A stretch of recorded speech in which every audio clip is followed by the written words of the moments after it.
I'm Alex Lesko. This is my wife, Jen. Some of you may recall way back in the brokenness lesson, our testimony was shared. So just as a brief refresher, go ahead, next slide, please. Just to refresh your memories, we both walked into Reengage as non-believers. I was an agnostic, she was an atheist. And we both came to Christ through this ministry. As we completed Reengage, we started serving in the ministry. Concurrent with this, we also went through a ministry called Regeneration, which is I'm not sure if you guys are familiar with it, but it's somewhat similar to AA or Celebrate Recovery, except that it's a Christ-centered recovery, 12-step recovery program. So we both ended up going through that twice. And I think our original testimony was recorded in 2018, which was about a year before we went through Regeneration the second time. So we're a blended family of 5. We have 3 girls between the 2 of us, 1 mine, 2 hers. And they are all in college now, which is kind of important for this particular stage of our life. And so 2 sophomores, one's in New York City, one is taking a semester off, so she's back in Dallas, and the other one is a senior at San Diego State, so all over the country. So as soon as our last 2 graduated, and even a little bit before that, we felt God's pull to share our story and his message to the nearly 650 reengages that are scattered across the country. And so we've been doing that now full time for since last July. And it was last July that we sold all our belongings, our house, multiple vehicles, a lot of other stuff, and moved into a 43-foot RV. Created this ministry called Marriage RV, and this is kind of what we do, just traveling around. Oftentimes we'll share our testimony, but tonight we're going to do something a little bit different and share something relevant to the lesson that you guys are on right now, which is emotional intimacy. Did you want to add anything else to that? That's great. Okay.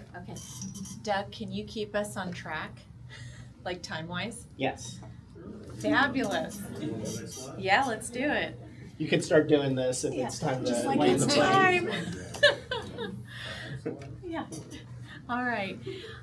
So emotional intimacy, one of the things that we really needed help with when we were going through Reengage. So when we went through it initially in 2016, we were separated. And so as literally a function of us being in 2 separate households, and we were trying to navigate infidelity because multiple affairs had come out, we were not communicating well at all. Like, we barely got through the logistics well. And in addition to going through Reengage, we were also seeing a marriage counselor, and she said there is a check-in model that can really help you guys to better communicate and communicate at the heart level, not just at the logistics level. And so this became what we're going to share with you is a model and a framework that has helped us immensely. I mentioned the alarm. We literally set an alarm for like twice a week to remind ourselves to do this, and that's what was going to go off while we're up here sharing this. But the model is called FANOSA. It is, you'll see it up on the screen, but also on your piece of paper in front of you. And in essence, you will see as we're going through it, you're probably going to go, this sounds a lot like Reengage.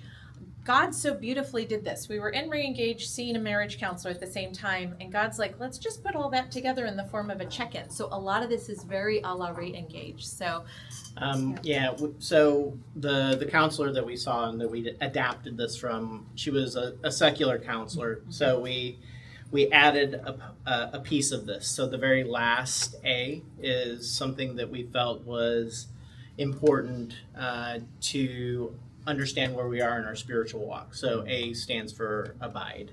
But we can just kind of go through each one of these. So FANOSA is the acronym: feeling, affirm, need, own, sobriety, and abiding. So Do you mind if I give a Yeah, go little ahead. framework Go how ahead. we do this? Yep. Yeah, so what we tend to do is twice a week, we try to do it twice a week, is we will carve out time for FANOSA.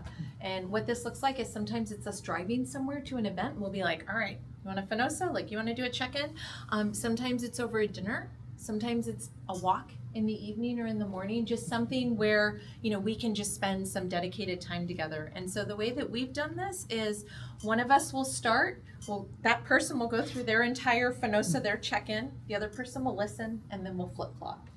So do you want me to start with feeling? Yeah, one Okay. last thing Yeah. before you jump in. So the beauty of this particular check-in is that the things that each of the elements of this are not things that you would typically talk about on a regular basis. While it's very easy to fall into, well, how are the kids doing? What was your day at work like? Did you hear about the weather? I think there was an election yesterday. Things like that. So obviously things that don't really have any relevance necessarily to deepening our relationship with one another. So that is in God, of course. So yeah. Yeah. All right, so let's start with F. F is feeling, and this is really checking in with your spouse on heart level, what is going on with you. We tend to do it every couple of days, so it'll be like over the last 46 or 48, 96 hours, like, how is my heart? Am I having a rough go at work? Am I struggling with the kids? Has it been very joyful? Have I had some great things happen? Like, what is going on in my heart? And this is not an opportunity to go, well, we had this argument, and because of what you did, I'm feeling this way. Like, no, stay in your circle. Just, how is your heart feeling? I think it's okay to go, hey, I'm still struggling from our argument the other night, right? That's okay to just stay in your circle, but this is a great opportunity to share where your heart's at. I think this is probably I think you touched on something that's a good opportunity to just let everybody know that this may feel awkward the first handful of times that you do it. And you may not get it right. You may go, I'm feeling this way because you did this thing. So there's grace, but just keep leaning in. And I think that over time, you'll eventually sort of get into your groove. It probably took us, I don't know, a good 6 months before we were, and even now I would go, F-A-A, abide. Okay. So, yes. Affirm. So I think that affirm is great because while the F and the N, which is need, are things that we're sort of sharing with our spouse that are more self-directed, everything else is outwardly directed. And this is a big one. Affirm, regardless of how difficult a day you've had, or if you guys are in the midst of conflict, I think affirm is an intentional step which allows you to dwell on those good things that your spouse has done, and there's always something. So just encouraging your spouse and affirming your spouse for all of those good things that you've observed during the day. And I remember a pastor once telling us, the congregation, that uncommunicated gratitude, uncommunicated gratitude comes across as ingratitude, or unexpressed gratitude comes across as ingratitude. So just making sure that you're expressing that to your spouse, even if you may be thinking it, they may not know about it. So it's a great step to just create that upward spiral of love, the feeling of love that follows that act of love. All right, N is need. And so need could be a logistical need, maybe like, hey, we whatever, we have to get the kids to X, Y, and Z. Could we sit down and look at calendars? It could be more of a relational need, like, we haven't been on a date night in a while. I'd really love to do that with you. Is that something we could prioritize? What this looks like for us sometimes is he and I both have very different sex drives, and that can create conflict for us, or one of us feeling rejected or kind of alone. And so sometimes in our check-in, we'll say, hey, it's been a while. Is that something we could prioritize? So just thinking through that need, but I think it's the really important part here is to recognize just because you ask doesn't mean you're going to get. And so it's going in with a heart to express it, but not to expect it. So just something to watch your heart as you ask for that need. Yeah, and so own is that first step in reconciliation, right? Just admitting your sin, confessing it to your spouse in the way that it's separated you from her or him, and looking to make restitution if possible. So just owning it, and then going that extra step, and you all have walked through that in this new curriculum, that not only saying sorry, but going the extra step and asking forgiveness, sort of giving the that decision over to your spouse. So, and that can be hard sometimes. I think it's much easier for us to say, I'm so sorry for that. Please forgive me, instead of will you forgive me. So, in the more frequently you're able to do these check-ins, the shorter the accounts will be, and the less the opportunity Satan will have to step in and get a foothold by building bitterness or resentment around that thing that you may be holding on to. For me, in this section, I sometimes have to confess heart level sin, meaning like it hasn't come out of my mouth yet, but I am most certainly thinking of it, right? I am angry that he asked me to whatever, clean the toilets in the RV this week, whatever it might be. And I said yes to that and I did it, but man, I was bitter about it. And that's something I need to confess at that heart level, that it hasn't come out of my mouth, but it's definitely going on in my head. So we like to joke that I ask her if she's murdering me in her mind. Yeah. And I'm like, I am. I'm sorry, but I really love you. Okay, sobriety. This was a little hard for me because I immediately thought of alcohol when I saw this. So I'm like, well, alcohol's not a struggle for me, but that's not what sobriety is. Sobriety is think about the ditches that you tend to fall into most often. For me, it's gossip. I won't even be watching what is coming out of my mouth, and I'll be like, well, did you hear what she said? And let me tell you about that. And he's like, what are we doing? We don't talk about people like that, right? We would never say that to that person's face. So I have to check my heart with judgmentalism, with gossip, with what is coming out of my mouth about other people. Am I loving them or am I tearing them down? So for me, I know my ditches, and this is what I check in on. Like, how am I doing? What does that look like for me in my workplace, within my friendships, when I'm talking with others? Like, how well am I doing at loving other people when they're not in front of me? So just think through, like, what are my big ditches? And we gave you some examples here, but that could be a great place to start. Yeah, and keep in mind also that this may be something where you take a lot of ground in a certain area, and then, you may talk about some other ditch which is kind of rearing its ugly head. So whatever's kind of eating your lunch, just talk about that, and obviously bringing it to the light allows it to lose its foothold or its power, its grip on you. And lastly, this is the one that we added again, abide. And abide is basically being in Christ, and what is that looking like for you in your life right now? And it could be that you're in a dry season and you're struggling. It could be that something that you read or listened to has convicted you. The Spirit's convicting you to take action on that.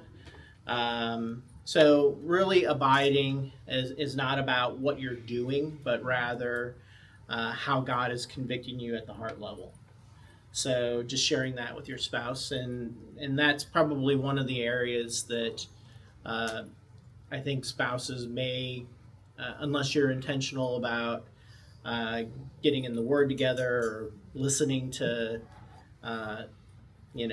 whatever sermon or teaching together, But a lot of couples, I think, struggle in this area. And sharing that, it just kind of gives you an idea of where your spouse may be in their relationship with Jesus, and also give you an opportunity to pray for them in that regards. Should we go on to the tips? Sure. So they don't make our mistakes? Okay, so we've been doing this for about eight years. Yeah, they're about 7-8 years, and these are some of the things that we've learned that when we get these right, our check-ins go a lot better. So in the upper left-hand corner, the first is pray. What a great opportunity to bring God into this check-in with you. Get your own heart right before you go in. Either pray individually, or even better, if you don't pray regularly with your spouse, pray together before you start this check-in. Or during. Or during. You know, if your Especially spouse if it's shares going something, or if your spouse is sharing something hard that they're walking that's through, that's a good opportunity to love your spouse, to pray with them right then and there. So, you're in re-engage, right? One of the first things that we all learn is that we can't control our spouse, so we always need to draw the circle around ourselves and work on everything inside the circle. So just focus on what your walk, and obviously outside of the things that you want to be praising your spouse for, confessing, things of that sort. So just draw the circle and do your best to keep it succinct. And we, when we have a very short amount of time to share, we do what's called a check-in express, kind of like Chicken Express. So I'm the one who talks a lot, and he's like, wrap it up. I'm like, right, okay, that's good. I need that reminder. So I'm the chatty Kathy in our relationship. All right, so this is another one. We sometimes would do these check-ins really late at night. Not a good idea. We are not at our best. And so something to think about is if y'all are hungry, maybe do this after dinner. If you're angry, if you're lonely, I mean, obviously if you're lonely, that might be a weird time to do a check-in because you're with the person, but, or if you're tired, like if you're just not at your best, you're probably not going to love your spouse really well through this. So we would just encourage y'all to be thoughtful about when you're doing this, just because we've done it wrong a bunch of times and it doesn't go well, so. okay. Next is be a good listener. Be curious. Study your spouse. Speak slowly and listen quickly. You have 2 ears and 1 mouth, so try to get the proportions right there. With, if there's something that you don't completely understand, or maybe something that is getting you riled up about something that you heard your spouse say, reflecting back on 1 Corinthians 13, believe the best and ask clarifying questions. Don't necessarily assume negative intent based on something that your spouse says when you don't fully understand. That's good.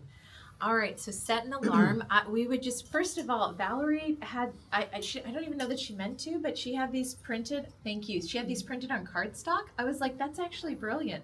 Maybe hang this on your fridge, put it in your bedroom, put it somewhere y'all will see it and it can remind you, or set an alarm on your phone. And landing the plane. Yes, and we already talked about this a little bit. This is something new for most people. There may be some that do these check-ins on a regular basis, but most of you probably don't. But if you are diligent about it, you will be rewarded in the end. But keep in mind, it's okay for it to feel a little awkward at first because it's very intentional. And, the first few times, you're going to be repeating those things. You may want to carry the paper with you to remind yourselves, which one of the letters is next, and kind of go from there. Yeah. All right, and I think the last slide is just if you would like to join us on the socials, by all means, please feel free. We also have this on our website, so if you want to check it out electronically, it's there. And thank y'all for having us. It was a treat to be in Conroe. Yeah, thank you guys. Does anybody have any questions? I don't want to cut that part short. Weird questions about the testimony, because like they said, we watched your testimony early on. I think it was the second or third week, so. Everybody. I'm impressed by your faith and stepping out and asking God to bless your RV. I mean, we've had 2 or 3 and I'm usually cursing them. Spare. But as long as you have a spare battery and a water pump, you're usually pretty good. Right. But I just think it's amazing that you stepped out to do this for people like us and sharing your experience. Thank you.